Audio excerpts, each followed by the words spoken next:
So gasilci prišli, me je gasilec poklical, ker je v kleti voda vdrla, podtalnica.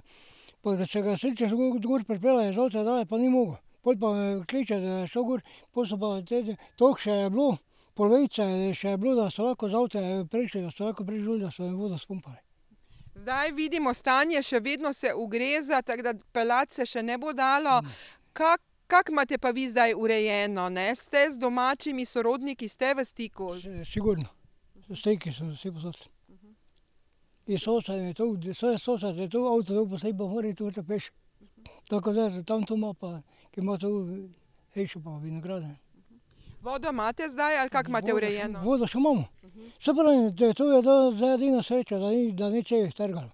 Ker tam, ko je hidrant, od hidranta pa tudi skozi gre, pa tja, še na ono stran gre voda od. Pa ste že videli kdaj kaj podobnega? Ste že kaj doživeli, kaj takega? To še ne. Pa sem že 66 let star, pa to parkrat zdaj življenje, kaj se tu zgodilo. Pa tudi ne bi verjetno niti ne pričakovali, nekaj poplav verjetno ne tukaj gori? Nikoli ni bilo tu, nikdar ni bilo kaj, da bi bilo kaj takega. To sem prvikrat zdaj v življenju, kaj se tu doživel.